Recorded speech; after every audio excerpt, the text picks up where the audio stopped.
Hi மக்களே, வணக்கம். எல்லோரும் எப்படி இருக்கீங்க? நான் ரொம்ப நல்லா இருக்கேன். காஃபி வித் மோகன். இன்றைக்கி ஒரு 2 விஷயம் சொல்லணும் மக்களே. ஒன்று வந்து என்னென்னா, தமிழக முதல்வர் ஜோசப் விஜய் அவர்கள் மருத்துவ காப்பீடு 5 லட்சத்துலேருந்து 25 லட்சமோ உயர்த்தியிருக்காங்க.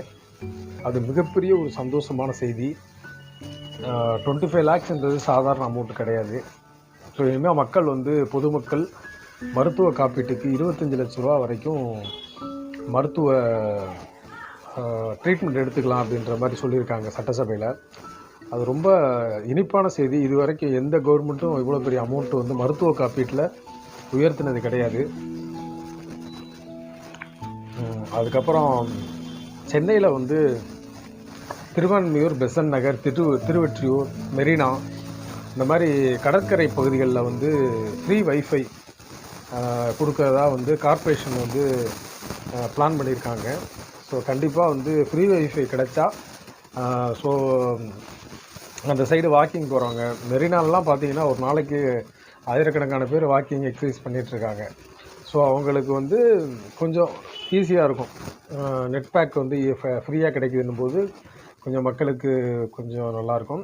இதில் பணக்காரங்க, ஏழைங்க அப்படின்ற பாகுபாடெல்லாம் கிடையாது. ஸோ எல்லாருக்குமே ஃப்ரீ வைஃபை உண்டு. இதை சென்னை மாநகராட்சி கார்ப்பரேஷன் பிளான் பண்ணிகிட்ருக்கதா நியூஸில் கேள்விப்பட்டேன். சரி, அதை உங்கள்கிட்ட சொல்லணும்னு ஆசைப்பட்டேன். ஸோ சென்னை மட்டும் கிடையாது, ஆல் ஓவர் தமிழ்நாட்டில் முக்கியமான ஒரு என்ன சொல்கிறது, பொதுமக்கள் கூடக்கூடிய ஒரு சுற்றுலாத்தலங்களில் இந்த மாதிரி வைஃபை யூஸ் பண்ணும்போது கொஞ்சம் மக்கள் யூஸ் பண்ணுறதுக்கு நல்லாயிருக்கும். அங்கேயும் ஆஃபீஸ் வேலை பார்க்குறவங்கலாம் நிறைய பேர் இருக்காங்க. நான் அவங்கள பற்றி ஒன்றும் சொல்லலை. ஸோ எமர்ஜென்சிக்கு யூஸ் பண்ணுறவங்க அந்த மாதிரி யூஸ் பண்ணிக்கலாம். ஸோ இது ஒரு முக்கியமான நியூஸாக கேள்விப்பட்டேன். இன்னொரு விஷயம் என்னென்னா, இந்த காரில் போகிறவங்க பார்த்திங்கன்னா ஸ்மோக் பண்ணிக்கிட்டே போகிறாங்க. நான் நேற்று பார்த்தேன். ஸோ இதுக்காகவே வீடியோ போடணும்னு நினச்சேன். அது எப்படின்னா, காரில் இருக்கிறவங்களுக்கும் அது நோய். 2வது காரை விட்டு போயிட்டால் அந்த காருக்குள்ளேயே இந்த ஏசி வென்ட்லேயே அந்த ஸ்மோக் புகை சுற்றிக்கிட்டே இருக்கும். அதனால் காரில் ஸ்மோக் பண்ணுறவங்க மோஸ்ட்லி அவாய்ட் பண்ணுங்கள்.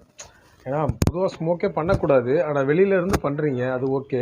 ஆனால் இப்போ அதுக்கே கவர்மெண்ட் பப்ளிக்கில் போடக்கூடாதுன்னு சொல்லியிருக்காங்க. ஸ்மோக் பண்ணக்கூடாதுன்னு பேசிகிட்டு இருக்காங்க. ஸோ அது ரூல்ஸ் போட்டாலும் போடுவாங்க. இந்த காரில் ஸ்மோக் பண்ணுறவங்களுக்காக தான். கண்டிப்பாக அந்த காரில் ஸ்மோக் பண்ணாதீங்க. உங்களுக்கும் அது பிரச்சனை, உங்கள் ஃபேமிலியில் இருக்கவங்களுக்கும் அது ப்ராப்ளமாக வரும்னு சொல்லிக்கிறேன். தேங்க்யூ மக்களே. இன்றைய செய்தி இதுதான். Thank you so much. நன்றி. என்னுடைய சேனலை சப்போர்ட் பண்ணுங்கள் மதுரை மோகனுக்கு. தேங்க்யூ மக்கள்.